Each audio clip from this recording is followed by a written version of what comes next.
I was born in Lausanne in Switzerland in 1981, and at the age of 2, I moved with my parents to Boston. I basically, from that point on, was always going to school in the United States, and we put down some pretty deep roots in the US while regularly going back to Switzerland, keeping in touch with family there. My parents are both from the French part of Switzerland. They were the first in their families to go to university. My dad studied medicine in Lausanne, and my mother got degrees in history and French.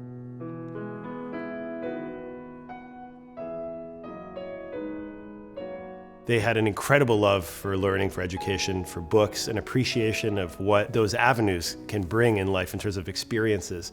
And part of that was a real love for them of classical music.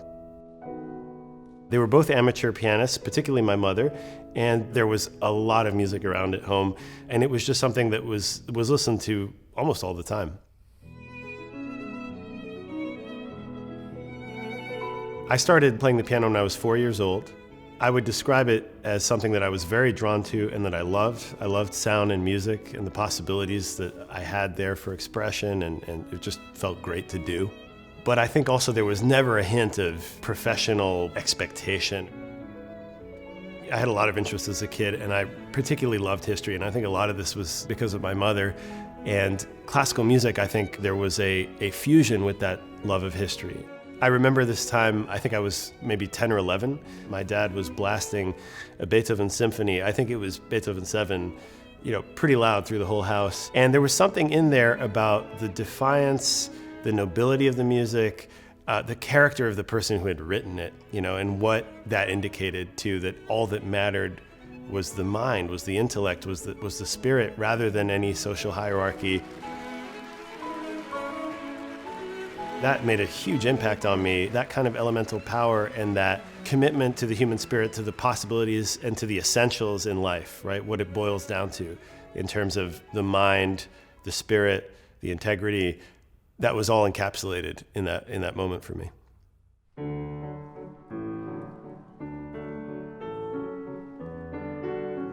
The story of how I came to be a pianist goes through a period now where I get a little bit bored of practicing the piano. The amount of hours on the instrument, the grind of it, the practicing, didn't really speak to me or appeal to me. And actually, I don't apply to any conservatories at all, except for Juilliard Columbia, which was a double degree program. So that shows you how I thought about music professionally at the time. I remember my first few studio classes in Jerome Lowenthal's studio, the repertoire, the variety of repertoire, the intensity of the performances. I begin to think, I really want to do this. So then the question becomes, can I do this? Because I spent the last few years not really practicing as much as I should have, not really preparing the repertoire, so I have a huge amount of catch up to do while I'm getting an economics degree at Columbia, which, by the way, I also was enjoying. I rededicated myself to music with, I would only describe it as a total fanaticism. In terms of the schedule. Basically, if I think back on it, I don't think I was sleeping for a couple of years. And then, of course, I think, okay, let's roll the dice and let's enter some major international competitions. I had applied to the Cleveland competition, which is a big one, and you need so much repertoire for these things. I thought, let's see what happens. Maybe I'll get past the first round, and that would be a great achievement. I made it to the finals, and the next competition I entered, I won, which was the Naumburg in New York. The president of the Naumburg was the very famous violinist Robert Mann, founding first violinist of the Juilliard Quartet. And from the very beginning that he looked over my life and my activities and heard my playing, right away said, well, you got to do more chamber music. This is the heart of what it is to be a musician. This was the beginning of something that would change my life as a musician.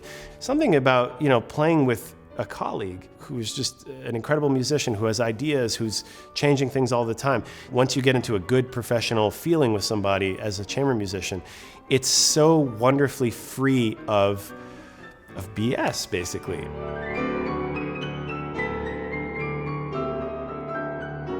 With this newfound love and interest in chamber music, I applied to CMS2, now called the Bowers program. I was lucky to have a good audition, and I got in, and suddenly I was surrounded by this community of great musicians, great chamber musicians, incredible experience, technique to burn, What more can a musician ask for in New York City?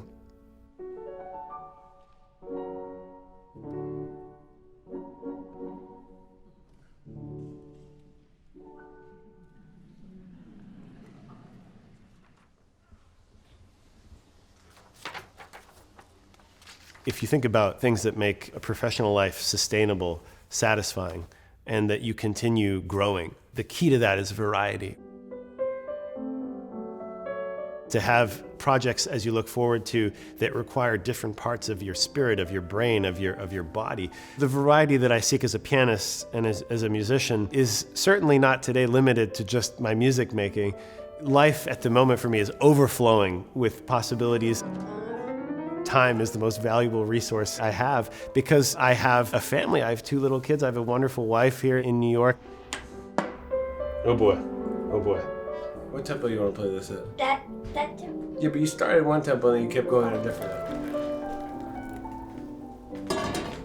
The time that I have to spend on my instrument is less. As such, that time becomes incredibly valuable because it's always weighted against something else I could be doing, such as spending time with my kids. Watch your head under the piano, okay? Man, as a little kid, I would just knock myself out under the piano all the time. Somebody said to me once that when you have little kids around, it unlocks part of your memories in the past that you've forgotten about. Satsuki and May stared up the dark stairway. To rediscover some of these books, to rediscover learning about something like the Roman Empire for the first time, and to hear music for the first time, to ride bikes for the first time. This is incredible stuff. It's overwhelming. I feel that same sense in me when I learn a new piece of music. It connects me to them, and it connects me to my childhood, and it's like a spark that was lit in me early on by anyone I met, these great teachers I had who were after figuring stuff out, who were trying to express something, who were trying to discover something, who were trying to get better at something. The only reason we're trying to get better, to match up to a standard, is to discover, is to unlock these doors.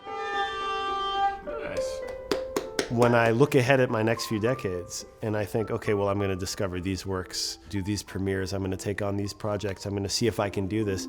I know that I will have that same spirit, that same curiosity, that same sense of discovery as my kids.